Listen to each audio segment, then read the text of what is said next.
Pues aquí tenemos una experiencia, una presentación de diferentes reliquias de algunos santos. ¿Qué significa reliquia? Reliquia viene del latín que significa restos, lo que sobra, lo que hay de una persona. Entonces aquí tenemos los restos de santos canonizados y de santos y de beatos, aquellos que la Iglesia afirma que ya están en la gloria del cielo. Pues por lo tanto, si la Iglesia nos dice que están ya en la gloria del cielo, ellos pueden rezar por nosotros, pero también son un ejemplo. Vemos en su vida una manera de vivir la santidad, un ejemplo para seguir a Cristo. Y que sí se puede llegar al cielo, sí se puede ser fiel a Jesús. Por lo tanto, los santos son hombres y mujeres como tú y como yo, que han vivido en serio el llamado del Señor. Cada uno de nosotros, por virtud del bautismo, está llamado a ser santo, pero santo según tu propio sabor, según tus propios dones, según tu propia experiencia de vida. Cada uno de nosotros, para poder llegar al cielo, tenemos que ser santos. Sean santos como yo, su Padre, soy santo, nos dice el Señor en su palabra.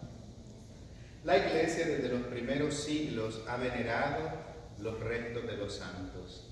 La Iglesia se reunía ya en las catacumbas a enterrar a los mártires. Y se enterraban a los mártires cuando se hacía esa ceremonia, se recogía la sangre de aquellos que habían muerto por Cristo. No solamente se veneraba y se guardaba respeto a sus cuerpos, se respetaba también su sangre. Y en la catacumba, cuando empezaron a venerar a los santos, ¿cómo se sabía que una persona había sido mártir? Simplemente al abrir la tumba iban a encontrar unos frascos, más o menos de este tamaño, en el cual la sangre de ese mártir se había recogido. No sé si ustedes han visto en las noticias, pero cada año, en la fiesta de San Genaro, en septiembre, se licúa la sangre del mártir. ¿Y cómo fue que le sacaron la sangre de ese mártir que vivió en el siglo III? ¿Cómo fue? Simplemente cuando a él le cortaron la cabeza, que murió mártir por Cristo, vinieron personas de su comunidad a enterrar su cuerpo. Y al recoger su cuerpo también recogieron su sangre en paños y la guardaron en unos recipientes que se enterraban con el santo, sus huesos y también su sangre. La primera iglesia celebraba la misa alrededor de la tumba del santo. Y allí es donde se reunía la gente a celebrar la Eucaristía. Y allí es donde se empezó a celebrar la misa de espalda.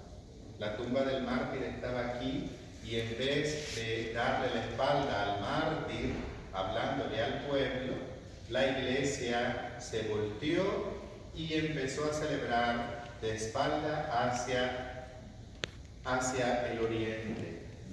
Por lo tanto, la Iglesia siempre ha venerado la reliquia de los santos. Desde el comienzo se celebraba en sus tumbas la Eucaristía, como ejemplo de aquel que ha dado su vida por Cristo.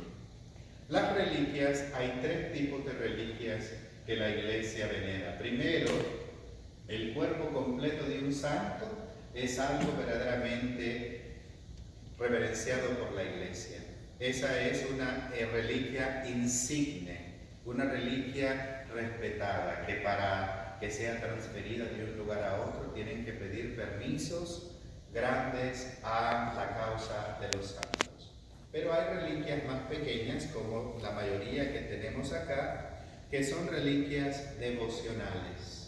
Son reliquias en el cual parte de los restos de los santos se ponen en estas pequeñas cajitas en las cuales eso se sella y se lacra, y también hay un documento que acompaña la reliquia para nombrarla auténtica. Por lo tanto, cada reliquia tiene que estar sellada y documentada. Reliquias de primera clase, de primer grado, son las reliquias del cuerpo del santo. Su cuerpo, sus huesos, su cabello. Son reliquias, y la sangre, son reliquias de primera clase.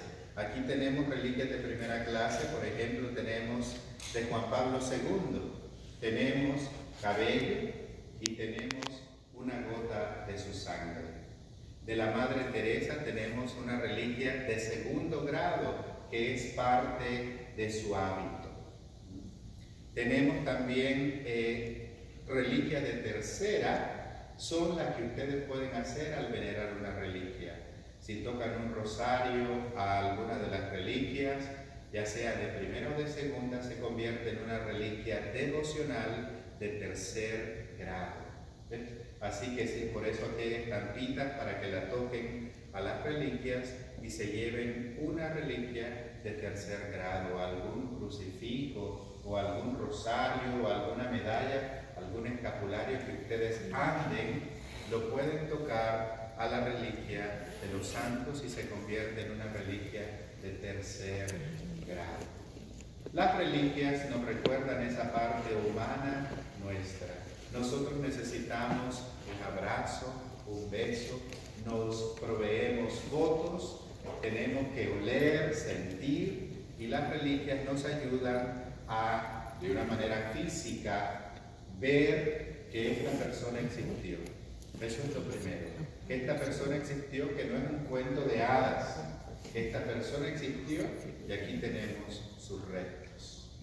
También ese contacto físico con la reliquia, que ha sido un instrumento de Dios en la vida de este santo o santa. Verdaderamente el Espíritu Santo infundió su vida en esa persona y vivió y amó a Dios. Por lo tanto, las reliquias también nos proveen esa parte humana de tocar, de ver, de sentir esa presencia de Dios. En la historia de la Iglesia, muchos milagros se han dado alrededor de las reliquias.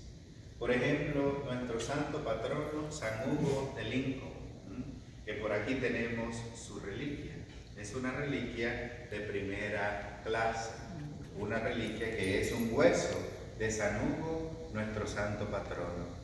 San Hugo murió en el año 1200 y su tumba se convirtió en un lugar de peregrinación en toda Europa. Se convirtió la segunda tumba más importante en Inglaterra. Y mucha gente que iba a su tumba pasaban ahí la noche y querían estar lo más cerca posible al santo. Y allí se pasaban la noche y mucha gente quedaba sanada. Y así en muchos otros lugares de peregrinación en Europa. En nuestro tiempo, la reliquia, digamos, el milagro, los dos milagros que llevaron a la canonización de Santa Faustina Kowalska, la secretaria de la Divina Misericordia, tuvieron que ver con sus reliquias. Una ocurrió en su tumba, una mujer de Estados Unidos que llegó gravemente enferma después de muchas cirugías, y esta mujer no podía andar. Y en la tumba de Santa Faustina, ella escuchó una voz que le decía: levántate. Y esta mujer quedó sanada instantáneamente ante la tumba de Santa Faustina. El milagro de la canonización de Santa Faustina fue un sacerdote de New Jersey. Este sacerdote padecía del corazón y tenía que ser operado, pues tenía muchas arterias tapadas. Y en una noche de oración le prestaron una reliquia de Santa Faustina para orar por él, y él, orando con la reliquia en su pecho, cerca de su corazón, se desmayó. Y al desmayarse, él experimenta una paz grande, y cuando va al médico no sabían cómo explicar lo que había sucedido, pues había quedado totalmente sano. Por cierto, ese sacerdote había sido compañero de un sacerdote que vivía en la parroquia de Epífani conmigo. Él conoció personalmente a esa persona que había sido sanada por la intercesión de Santa Faustina. También está el milagro de la canonización de Santa Catherine Takakwitha, la india nativa americana que había muerto en el siglo XVII en el borde de Canadá, lo que hoy es Montreal. Catherine Takakwitha fue beatificada por Juan Pablo II porque eran tantos los milagros que se habían recopilado a través de los tiempos que no había uno que se pudiera decir este milagro es suficiente, porque eran tantos que verdaderamente no sabían cuál escoger. Y el Papa la canoniza como la primera india nativa canonizada.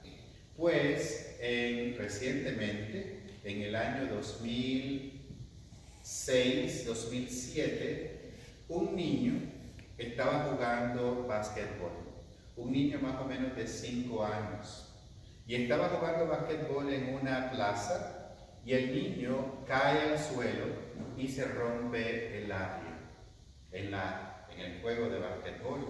Esto está ocurriendo en Washington State. Y allí el niño, jugando, pues se cae y el labio, eso ocurrió al mediodía, ya para las 6 de la tarde el niño se empezó a inflamarle el labio, y ya para las 12 de la noche el niño no era reconocible. Se había inflamado tanto que sus facciones habían cambiado. Este niño, era tanta la infección que pasó mucho tiempo en hospital. Y allí ese niño le tenían que inflar los cachetes porque había adquirido una bacteria que se comía la carne. Y se le empezó a comer todas las partes que son suaves en el rostro.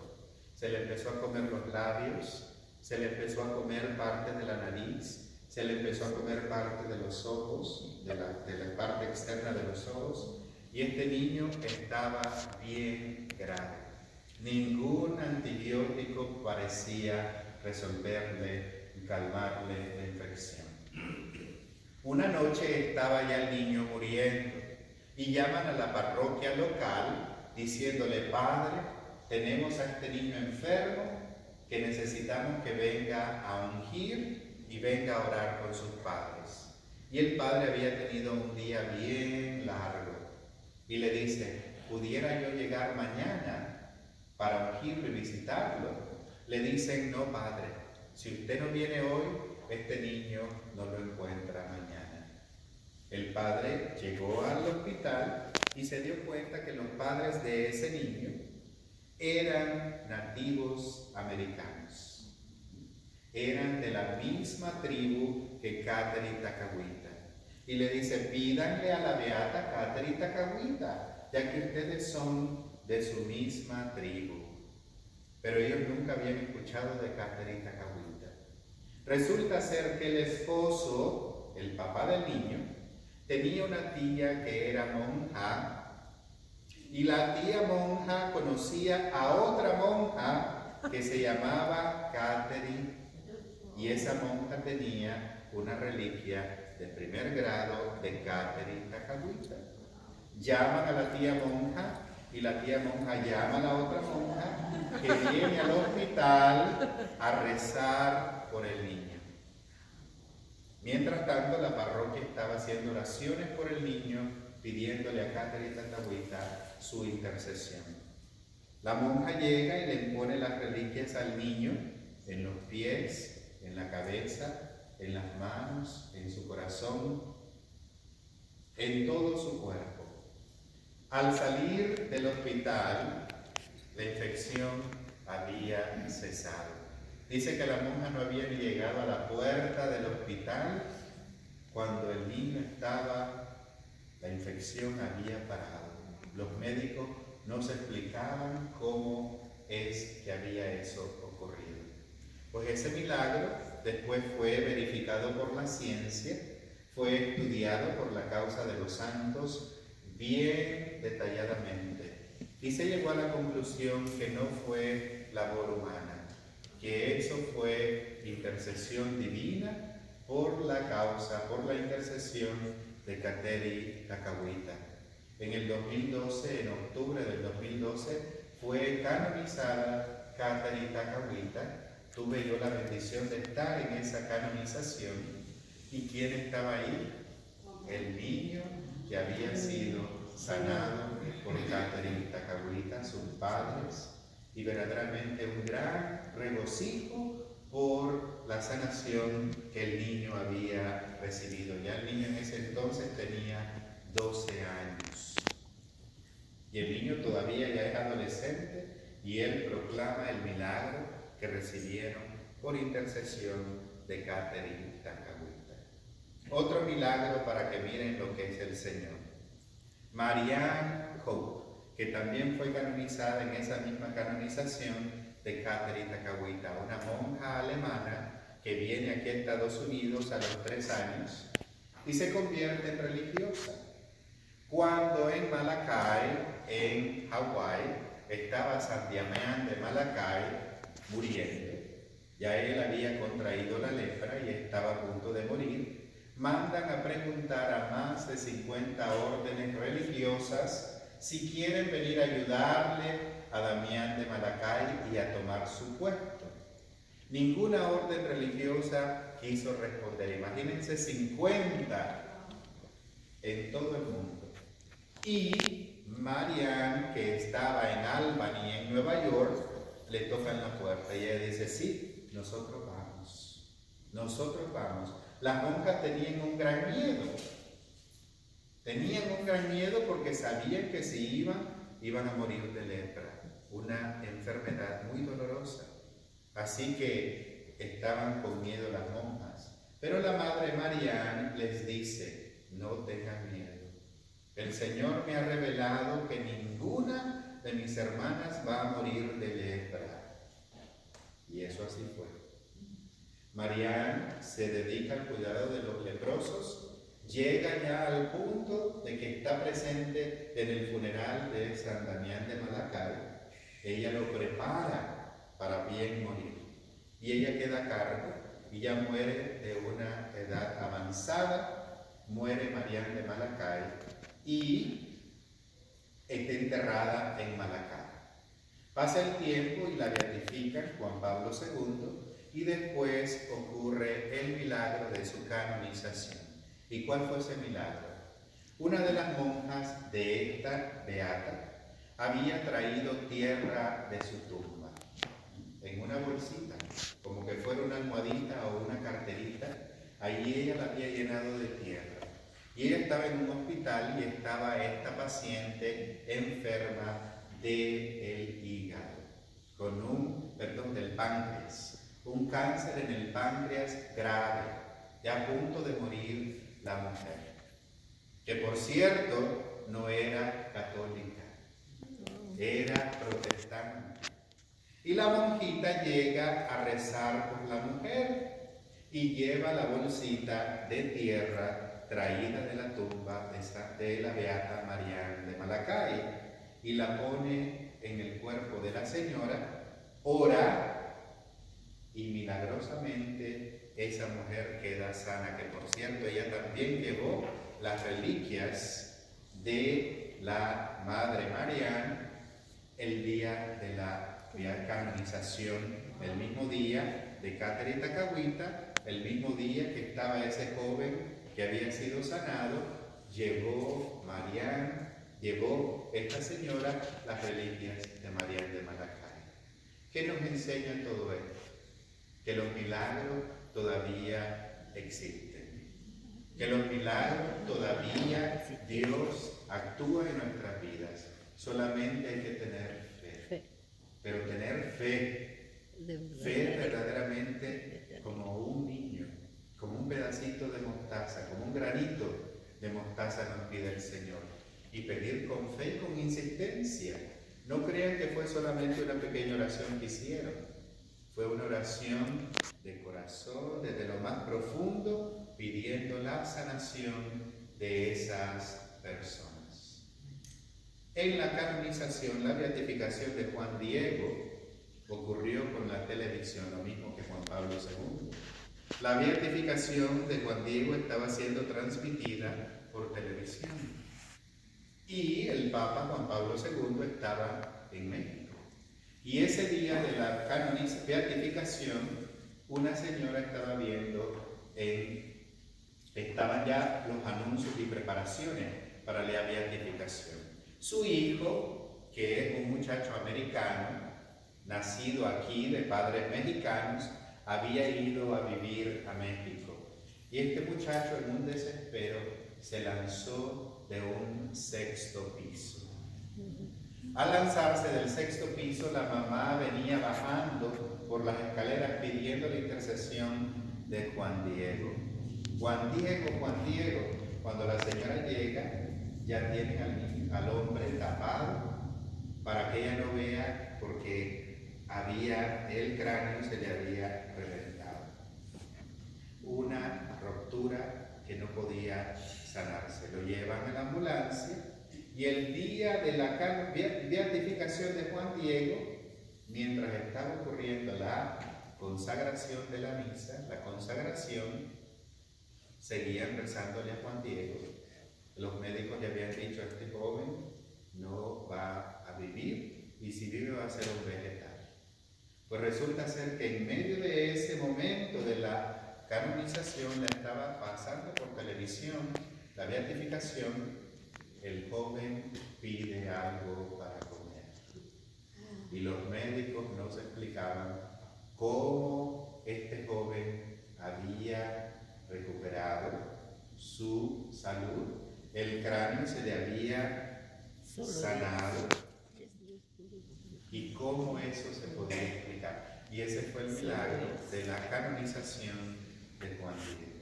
Por lo tanto, todo esto son pequeños ejemplos para que nosotros veamos que los santos son intercesores, que los santos son grandes amigos que tenemos en el cielo. Nosotros no adoramos a los santos son nuestros compañeros, nuestros intercesores. Nosotros rezamos con ellos y ellos oran ante Jesucristo por cualquier necesidad que nosotros tengamos. De estas reliquias, una de las más interesantes, todas estas reliquias, acuérdense, son protegidas de una generación a otra. Alguien cuidó los restos de estos santos, la iglesia cuidó los restos de estos santos para que ahora nosotros podamos tenerlos aquí entre nosotros. Tenemos reliquias de San Francisco de Asís, de San Benito, Santa Teresa de Ávila, tenemos de Pío X, San Pío X, tenemos las reliquias de Santa Faustina, las reliquias de Catherine Takahuita, las reliquias de Juan Pablo II, las reliquias de San Antonio, las reliquias de la Madre Teresa, reliquias de San Pedro, de San Pablo, incluso del manto de la Santísima Virgen María y de sus padres, Joaquín y Ana.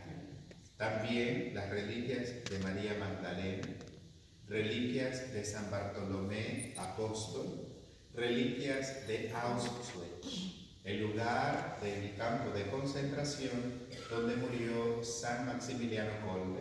Tenemos también aquí cabellos de San Maximiliano Kolbe y de el otro santa que murió es Edith Stein, Benedicta de la Cruz. También aquí tenemos las reliquias del Padre Pío, las reliquias de Santa Bernardita, las reliquias de la Beata María del Carmen Rendiles, venezolana recientemente canonizada aquí ahora en junio. Y por cierto, esta fue regalada por la familia de sangre de la Beata para este grupo de reliquias. Que ellos estuvieron en la exhumación del cuerpo de esta santa en mayo o en abril. y pidieron una reliquia para mí y la podemos venerar en esta presentación. Tenemos también una reliquia de la Santa Cruz de Cristo, conseguida por Santa Elena en el año 327. También tenemos la reliquia de mártires de la Guerra Civil de España, de la Guerra Civil Mexicana, de mártires también franceses de los comienzos de la Iglesia. También hay muchos fundadores, hay muchas religiosas, también hay laicos santos y también tenemos mártires de diferentes lugares. También está la reliquia del primer beato mexicano. Bueno, nació en España, pero él se encargó de hacer las carreteras en México. Se llama el beato Sebastián de Aparicio y su cuerpo está incorrupto. Lo interesante de esta reliquia es fue extendida el día de su beatificación en el año 1789 y es esta reliquia que está aquí. Tiene su documento antiguo de ese tiempo, 1789. Tenemos también de Santo Domingo, Santa Catalina de Siena, San Martín de Porres, muchos santos que verdaderamente están aquí con nosotros. Yo diría más de 300 santos representados en estas reliquias. Así que bueno, los invito a la veneración de las reliquias. Ciertamente hay un grupo aquí de cuidadores de las reliquias que les pueden acercar la reliquia del santo, tal vez de su devoción. Hay algunos relicarios que no se pueden mover porque están muy lejos o son muy frágiles. Por lo tanto, tengan paciencia y pueden tomar fotos, pueden también llevarse estampitas, rosarios, medallas y tocar las medallas, las reliquias, tocar las estampitas a las reliquias de su santo de devoción. Así que es una gran bendición el poder tener todas estas reliquias presentes entre nosotros. Que estos santos intercedan por cada uno de ustedes, sus familias, para que seamos santos como el Señor nos invita a ser santos. También tenemos a este señor, Sergio, que él tiene una reliquia de San Judas Tadeo. Así que San Judas Tadeo está aquí entre nosotros también, está disponible también para la veneración. Así que en este momento, si quieren, pueden venir. Invito a Karen, invito a que venga Elena, también tú, quienes están hoy en esta veneración, para que puedan. Pues al venerar la reliquia se le puede dar un beso y se puede poner cerca del corazón y pedir